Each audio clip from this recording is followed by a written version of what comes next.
Bismillahirrahmanirrahim. Wa min dzalika, dan sebagian dari itu, yakni sebagian dari kemuliaan umat Nabi Muhammad sallallahu alaihi wasallam tentang hal salat.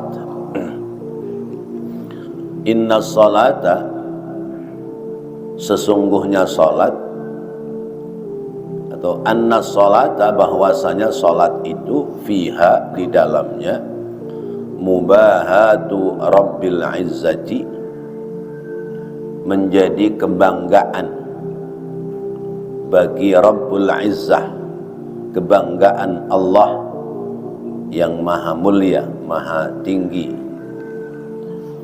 Malaikatahu, di hadapan malaikat-malaikatnya, bil musalli, dengan orang-orang yang salat.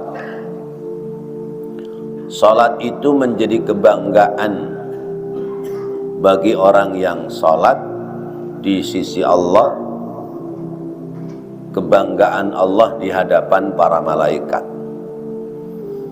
Fa'an Abi Hurairah, maka diriwayatkan dari sahabat Abu Hurairah radhiyallahu anhu, semoga Allah ridha kepadanya, anna Rasulullah, bahwasanya Rasulullah sallallahu alaihi wasallam qala, telah bersabda, yata'aqabuna fikum,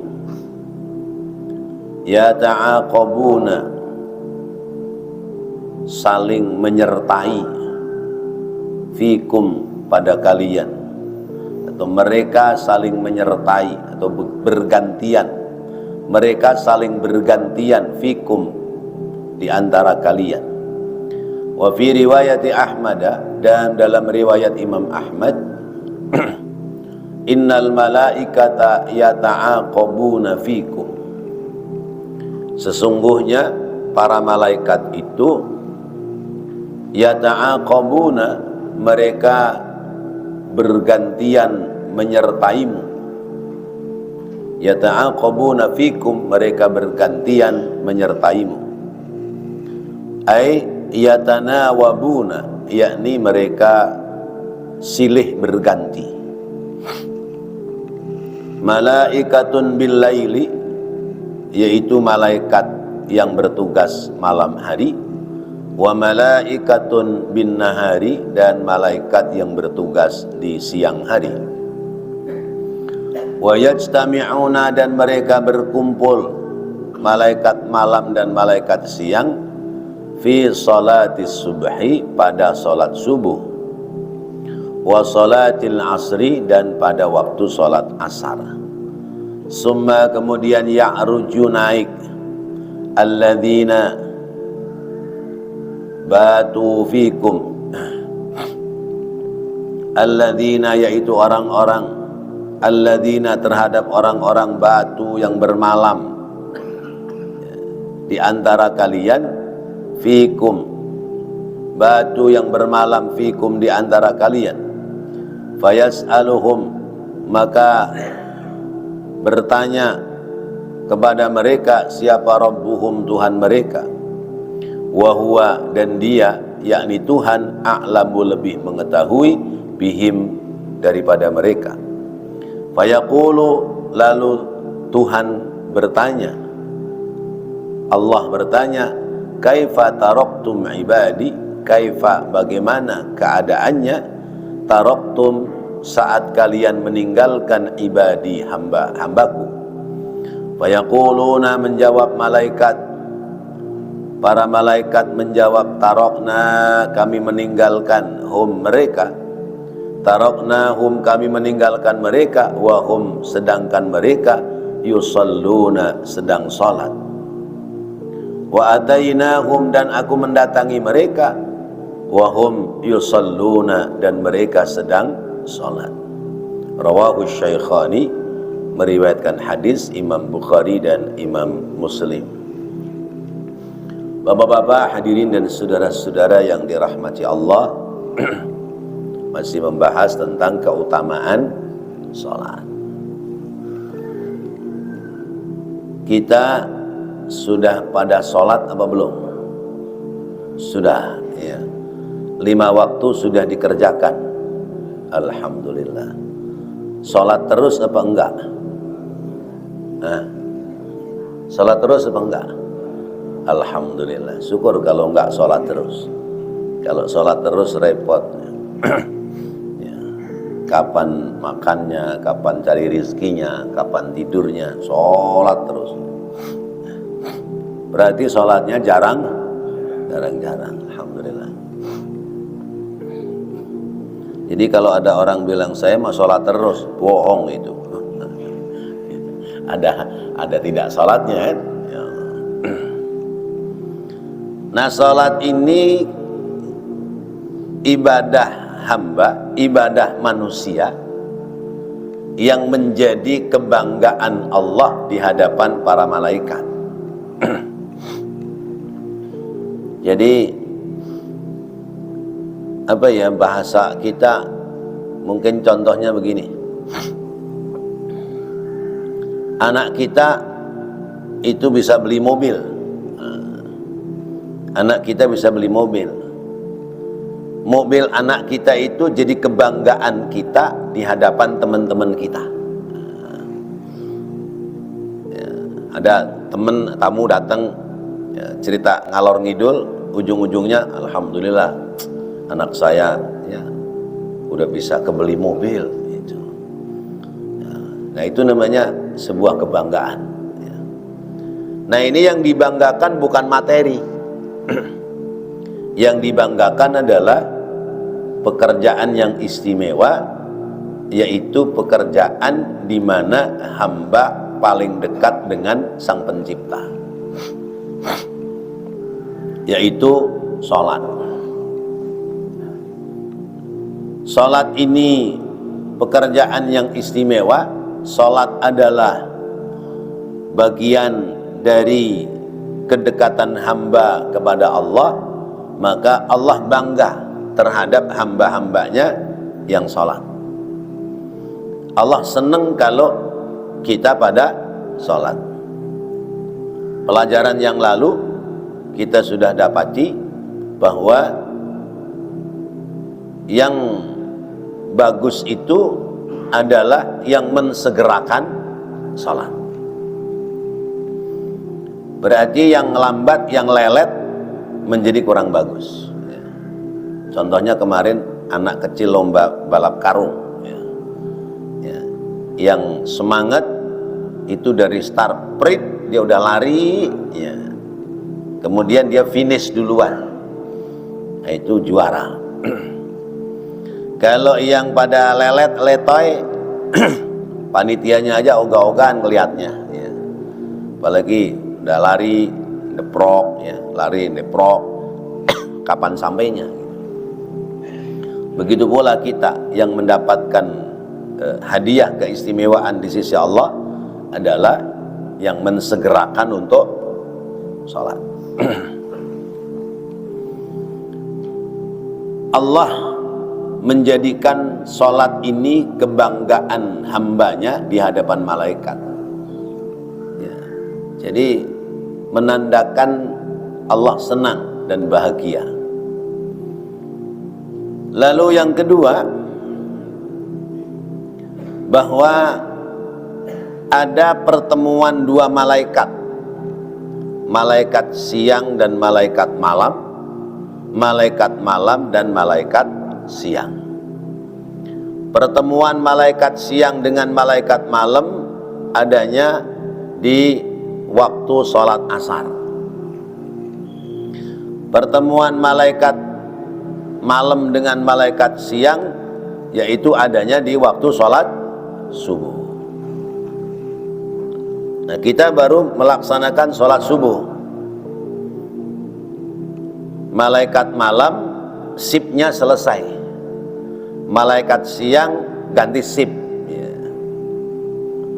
kayak saudara Marwan nih, mana tuh sip siang apa sip malam? Nah, berarti ada ngobrolnya dua sip malaikat ini. Jadi misalnya malaikat malam sudah selesai jadwalnya, malaikat siang datang, pasti kan nggak diem-dieman ya. Kayak satpam lah misalnya, petugas ya. Ya. Ada apa yang tadi malam dia sudah bertugas, pasti melaporkan kepada malaikat siang. Nah, malaikat siang pula berbicara. Disinilah berarti sedang bertemu dua petugas malaikat. Pantas Allah juga firmankan, wa Qur'anal fajr, inna Qur'anal fajri kana mashhuda. Bacalah Quran di waktu fajar, karena baca Quran di waktu fajar itu disaksikan oleh dua malaikat. Dua malaikat bukan jumlahnya dua, tapi dua sip malaikat, yaitu malaikat malam belum kembali ya, melapor kepada Allah. Malaikat siang sudah datang untuk merawat, menjaga pekerjaan kita. Berarti ibadah kita yang kita kerjakan pagi ini ya, oleh dua malaikat disaksikan, sehingga dalam catatan malaikat ada pekerjaan malam, ada pekerjaan siang ya, apalagi sebelumnya digandengkan dengan tahajud ya. Berarti terangkai itu, gerbongnya terangkai. Sekarang misalnya orang ini sholat subuh kesiangan jam 6. Jam 6 kan matahari sudah keluar ya. Karena kan berarti batasannya isyraq ya. Batasannya isyraq. Kalau udah isyraq, udah tuh malaikat malam naik, malaikat siang tugas. Orang datang sholat subuh jam 6, masih ketemu nggak sama malaikat malam? Enggak, malaikat malam tugasnya sudah selesai. Berarti ibarat surat atau barang yang datang, yang mestinya datangnya itu malam, menjadi tanggung jawab petugas malam. Karena datangnya telat kesiangan, maka yang terima ya petugas siang. Nah, petugas siang nggak berani mencatat ya, karena ini catatannya sebetulnya adalah petugas malam. Petugas siang hanya menjadi saksi ya. Nah, karena malaikat malam sudah naik, oleh malaikat siang cuma dikasih catatan aja, ini kiriman barang ya, yang bertanggung jawab malaikat malam. Jadi nanti sore saya akan laporkan pada malaikat malam. Berarti sungguh pun dia sudah mengerjakan ibadah, logikanya belum diangkat oleh malaikat, belum dilaporkan kepada Allah, karena malaikat malam sudah keburu selesai tugasnya. Kapan itu kerjaan sholatnya akan diterima oleh petugas malam? Entar maghrib ya. Berarti kerjaan sholat subuh kesiangan diterimanya nanti oleh malaikat malam kalau sudah masuk waktu maghrib. Ini contoh logika-logika kita itu. Kenapa kita harus berusaha mengerjakan ibadah di awal waktu. Umpamanya kita mengerjakan sholat asar pada waktunya. Asar jam berapa sekarang? Ini waktu lagi gasik banget ini ya. 3 kurang seperempat ya. Kurang lebih lah ya, 3 kurang seperempat. Jadi kalau pengajian ibu-ibu kalau mulai jam 2 itu berarti kehilangan waktu 1/4 jam. Biasanya kan jam 2 sampai jam 3 gitu. Nah, jadi misalnya asar 3 kurang seperempat, kita jalan sholat mensegerakan. Udah rapi sholat, berarti malaikat siang menerima dan mencatat amal kita, malaikat malam menyaksikan.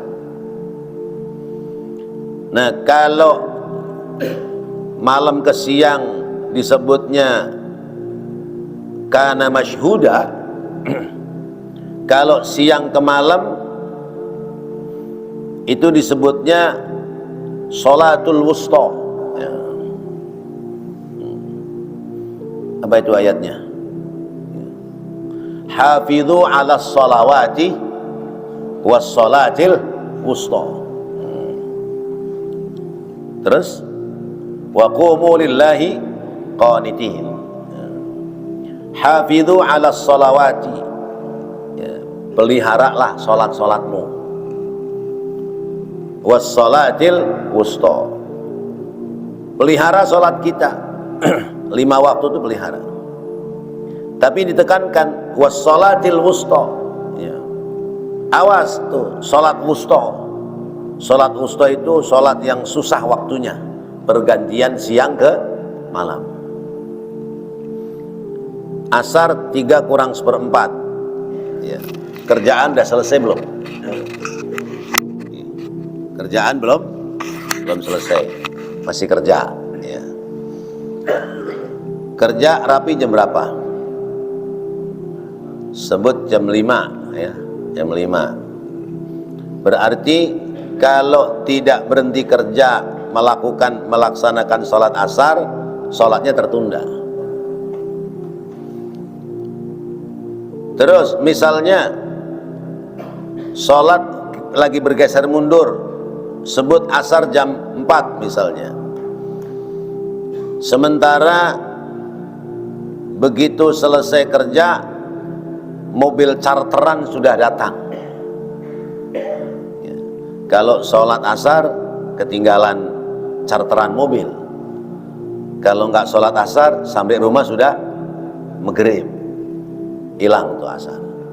Itu wusta. Yang di jalanan itu waktu-waktu orang pulang kerja macet.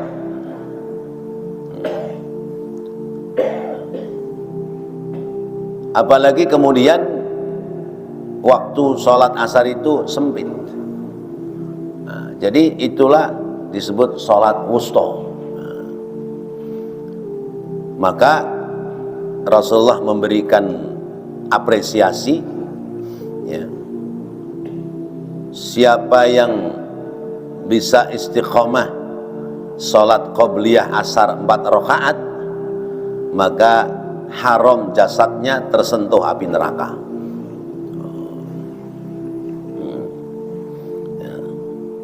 Arba'a raka'atin qobliyatal asri, ya, ya.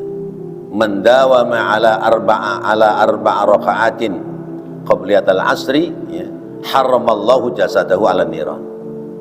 Siapa yang bisa mendawamkan qobliyah asar 4 rakaat, haram jasadnya tersentuh api neraka. Karena ini kerjaan susah.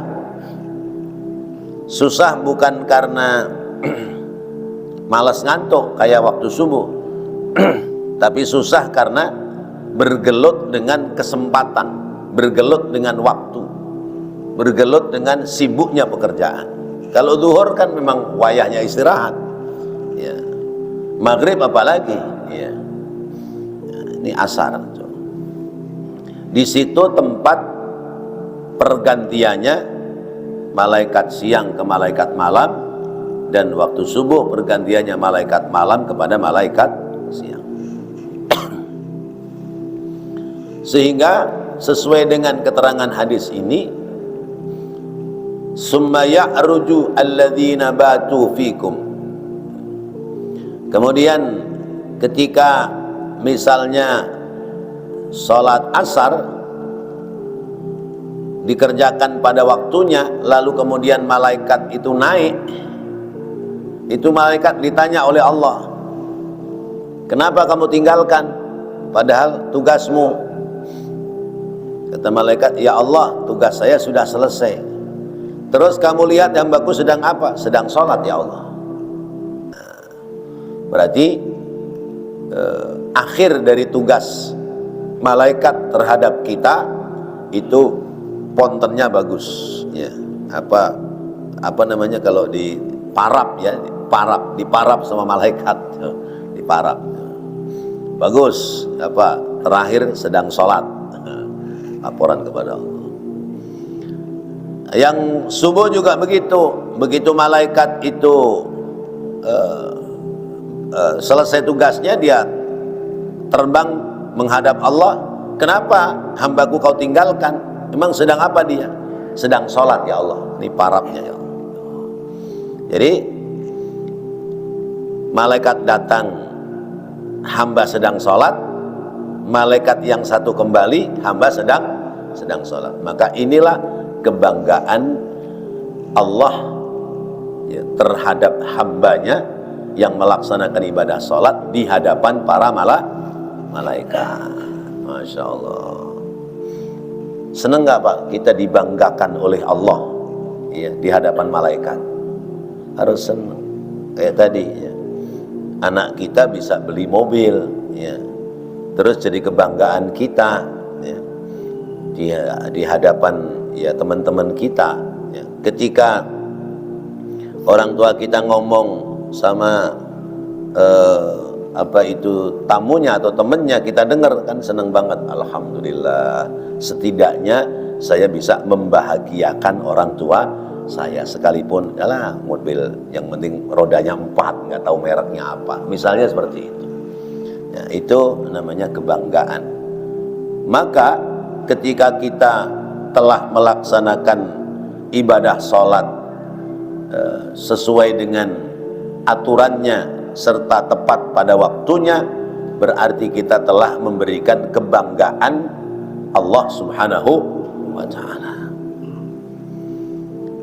Karena sesungguhnya hidup ini kalau kata Sayyidina Abu Bakar ya, bahasa kita hidup ini dijegal-jegal oleh ya, makhluk-makhluk Allah yang lain.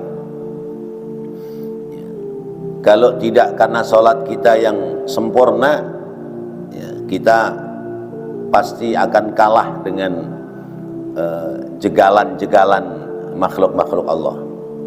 Kata Sayyidina Abu Bakar, inna iblisa qa'imun amamaka. Sesungguhnya setan itu berdiri di depanmu, berarti siap menjegal kita. Wan nafsa an yaminika, hawa nafsu ada di kananmu. Wal hawa, dan hawa, keinginan-keinginan yang buruk, an yasarika, ada di sebelah kirimu. Wad dunya min khalfika ya, mencari dunia, mengejar dunia ada di belakangmu. Wal a'dha'a min haulika, dan anggota badan mengelilingimu. Wal jabbara fawqaka, sedangkan Allah al-jabbar di atasmu. Jadi di depan iblis, di samping kanan nafsu ya, keinginan-keinginan, di samping kiri hawa, yaitu keinginan yang buruk, kemudian di belakangnya itu dunia ya. Kemudian yang mengelilinginya adalah anggota badannya, kemudian yang di atasnya sang penguasa adalah Allah Subhanahu wa ta'ala. Kata Sayyidina Abu Bakar, fa iblisu la'natullahi yad'uka ila tarkiddin. Iblis, setan yang telah dilaknat oleh Allah, mengajak kamu untuk meninggalkan agama ya. Jadi kalau sholat malas, ngaji malas, ibadah malas, berbuat baik malas, berarti sudah ketangkep sama iblis. Wan nafsu tad'uka ila maksiatin ya. Nafsu, keinginan-keinginan yang ada pada dirimu yang digambarkan di sebelah kanan, itu mengajak kamu untuk berbuat maksiat. Wal hawa yad'uka ila syahawat ya. Hawa nafsumu mengajakmu untuk melakukan hal-hal yang tidak baik, yaitu syahwat. Wad dunya tad'uka ila ikhtiyariha, wad dunya tad'uka ila ikhtiyari dunya alal akhirah. Dan dunia mengajakmu untuk mengejar dunia terus ya, dan menanggalkan ya, urusan akhirat. Dunia begitu. namanya juga dunia ya. Kalau dari segi apa itu bacaan Al-Quran, non mati bertemu ya itu kan mestinya dibaca idgham bi gunnah, tapi dunya boleh nggak dibaca idgham? Ya, kalau dibaca idgham duya. Jadi idgham yang diidharkan ya. Ya. Bercampur yang dijelaskan ya. Maka urusan dunia kudu jelas sama temen sama saudara, ini minjem apa ngasih, pinjaman apa pemberian, itu kudu jelas ya. Ya. Padahal idgham tapi kudu jelas ya. Dari segi kaidah nahwu ya, dunia itu tidak bisa dirubah baris belakangnya ya. Rabbana atina fid dunya ya. Mestinya kan fid dunyai ya. Karena ketemuan huruf jar majrur ya. Rabbana atina fid dunyai hasanah wa fil akhirati hasanah ya. Akhirat aja ti ya. Giliran dunia ya. Ya itu urusan dunia begitu ya, nggak mau dibelokkan. Kalau udah urusan dunia udah dunia aja. Wal a'dha'u tad'uka ila dzunub ya, anggota badanmu lebih senang mengajak kepada perbuatan-perbuatan dosa. Wal jabbaru yad'uka ilal jannati wal maghfirah. Sementara Allah zat yang maha jabbar itu mengajakmu menuju ke surga lewat ampunan. Faman ajaba iblis dhahaba anhu din ya. Kata Sayyidina Abu Bakar, siapa yang menjawab ajakan iblis maka agama hilang daripadanya. Wa man ajaba nafsa dhahaba anhu ruh ya.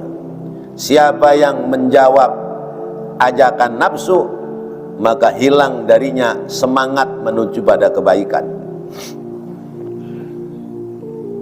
Wa man ajabal hawa dhahaba anhul aql. Siapa orang yang menjawab keinginan-keinginannya ya, ajakan keinginannya, dhahaba anhul aql, hilang akal sehatnya. Wa man ajabad dunya dhahabat anhul akhirah. Siapa yang mengikuti ajakan dunia, hilang ya, jalan akhiratnya. Wa man ajabal a'dha dhahaba anhul jannah. Siapa yang mengikuti keinginan anggota badannya maka hilang surga daripadanya. Sebab hidup ini keinginan badan kasar inginnya kepada hal-hal yang tidak baik, yang dilarang oleh Allah. Wa man ajaballaha dhahabat anhu sayyi'at wa nala jami'al khairat. Siapa orang yang mengikuti ajakan Allah maka hilang daripadanya keburukan dan dia akan memperoleh semua nilai-nilai kebaikan. Nah, orang yang mengikuti, menjawab ajakan Allah berarti orang-orang yang telah istiqomah dalam sholat 5 waktu. Karena panggilan Allah itu kan ada berapa itu panggilan Allah? Pertama ya, hayya 'alas shalah ya, mari kita sholat. Kemudian yang kedua ya, hayya 'alal jihad ya, mari kita jihad. Yang ketiga yaitu ayyuhan nas hajju ya. Ya, wahai sekalian umat manusia, haji gitu. Haji itu panggilan Allah ya. Makanya kan ada lagunya ya, panggilan haji telah tiba lagi menunaikan ibadah ke Baitullah gitu ya, tanah suci Mekah. Siapa tuh yang nyanyi itu? Ya, tuh, dulu ada penyanyi gambus namanya Nur Asyah Jamil tuh. Rada-rada hafal dulu ya. Panggilan Allah itu haji. Yang ketiga panggilan Allah al-maut, ya. Faqala lahumullahu mutu. Allah berkata kepada mereka, matilah tuh. Mati, ya. Nanti fa'ahyahum, akan dihidupkan kembali. Jadi panggilan Allah itu salat, hayya 'alas shalah. Itu panggilan Allah. Yang kedua, hayya 'alal jihad. Mari kita jihad. Panggilan ketiga apa tadi? Ya, panggilan haji, ya. Makanya orang mau berangkat haji, mau berangkat umroh diadanin, diikomatin, karena ya, disebutnya memenuhi panggilan Allah, ya. Ya. Yang keempat mati, ya, itu mendatangi panggilan Allah. Pantas orang sudah di dalam kuburan masih diadanin, diikomatin, karena itu dinisbatkan memenuhi panggilan Allah Subhanahu wa taala. Baik, sampai di sini mungkin ada yang mau menambahkan, dipersilahkan. Ya.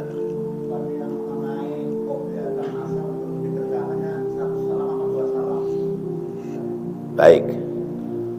Rasulullah SAW mengajarkan bahwa sholat sunnah itu masna-masna, ya, 2 rakaat salam, 2 rakaat salam. Jadi afdolnya 2 rakaat salam, 2 rakaat salam. Qobliyah duhur 4 rakaat, ya, itu 2 rakaat salam, 2 rakaat salam. Qobliyah asar 4 rakaat, 2 rakaat salam, 2 rakaat salam. Ba'diyah isya 4 rakaat, 2 rakaat salam, 2 rakaat salam. Itu afdolnya. Tetapi seandainya mau dikerjakan 4 rakaat sekaligus, boleh. 4 rakaat 1 kali salam, 1 kali tahiyat, ya. Jadi tidak ada tahiyat awal. Kemudian kaifiyahnya, kalau orang sholat 4 rakaat 1 salam, maka setiap rakaat dibacakan surah, walaupun 1 ayat. Misalnya rakaat pertama dibaca sesudah Fatihah, Bismillahirrahmanirrahim, Qul huwallahu ahad, ruku, sujud terus, ya. Rakaat kedua Allahus somad. Rakaat ketiga lam yalid walam yulad. Rakaat keempat walam yakul lahu kufuwan ahad. Boleh walau ayatan, tapi ya jangan 1 ayat begitu dah, bakhil namanya. Kan gitu ya. Ya. Ya, kalau mau 4 rakaat kan forkul, kul ya, kulhu, kul al-falaq, kul an-nas, tuh pas tuh. Tapi kalau mau dikerjakan 2 rakaat salam, 2 rakaat salam, ya biasa, ya, rakaat pertama kul ya, rakaat kedua kulhu. Jadi sholat sunnah itu ajakannya Rasulullah masna, 2 rakaat salam, 2 rakaat salam. Makanya sholat raweh mau 20 rakaat, mau 8 rakaat, itu idealnya adalah 2 rakaat salam. Kalau yang 4-4-3, khawatir itu bukan taraweh, tapi itu witirnya Nabi. Witirnya Nabi itu 11, yaitu 4-4-3. Demikian. Baik. Ada lagi? Kalau di pergantiannya itu fajar, sholat tahajud atau qobliyah subuhnya jadi patokan? Pergantian fajar itu kalau memang fajar itu belum keluar, berarti masih pada posisi sholat tahajud.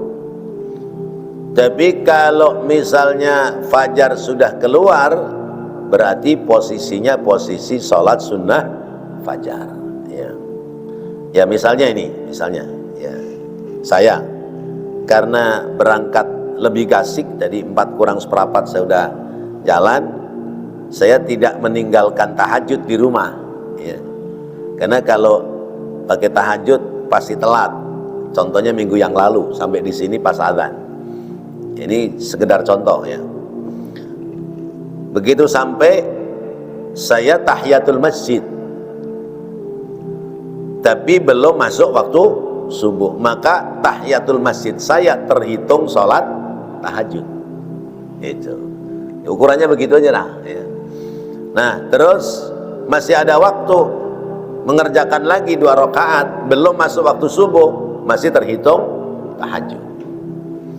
Begitu sholat lagi yang ketiga ya, baru serakaat udah adzan.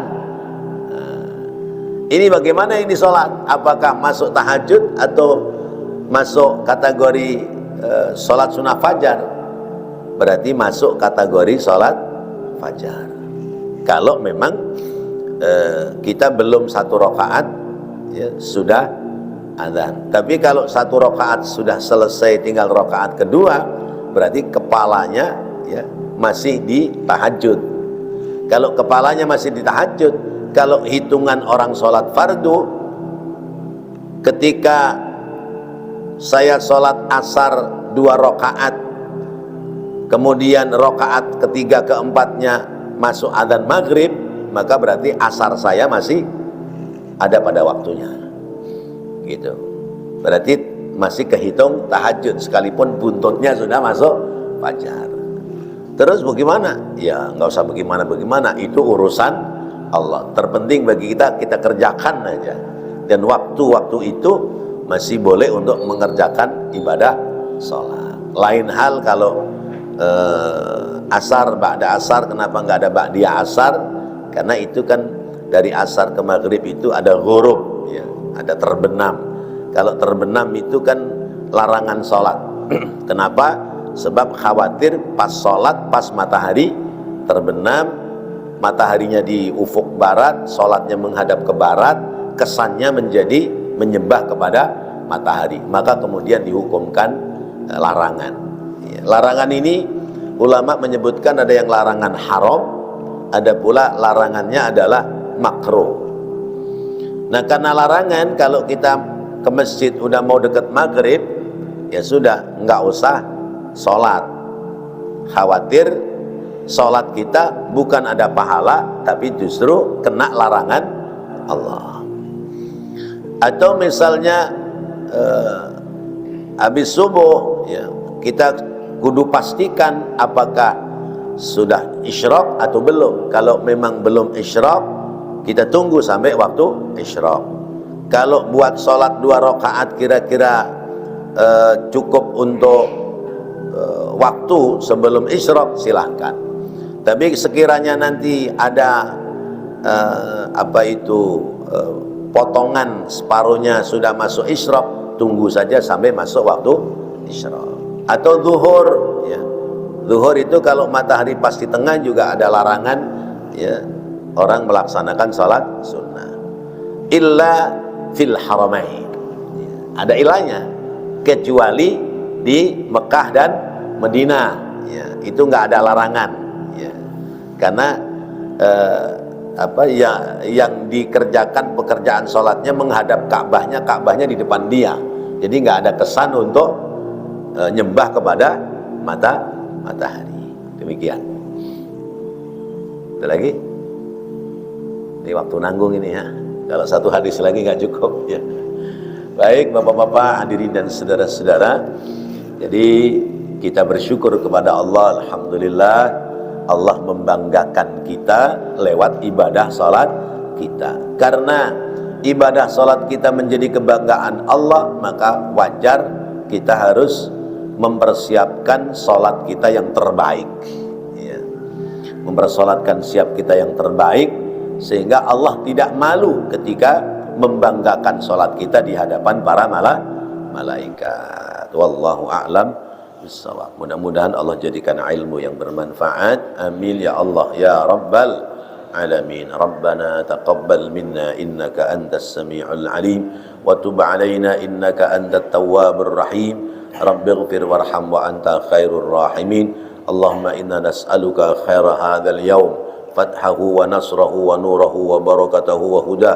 Allahumma inna nas'aluka khaira hadzal yawm, وخير ما فيه وخير ما قبله وخير ما بعده ونعوذ بك من شر هذا اليوم وشر ما فيه وشر ما قبله وشر ما بعده اللهم إنا نسألك من فجاءة الخير ونعوذ بك من فجاءة الشر اللهم إنا نسألك خير الحياة وخير الممات وخير ما بين ذلك ونعوذ بك من شر الحياة وشر الممات وشر ما بين ذلك ربنا آتنا في الدنيا حسنة وفي الآخرة حسنة وقنا عذاب النار وصلى الله على سيدنا محمد وعلى آله وصحبه وسلم والحمد لله رب العالمين.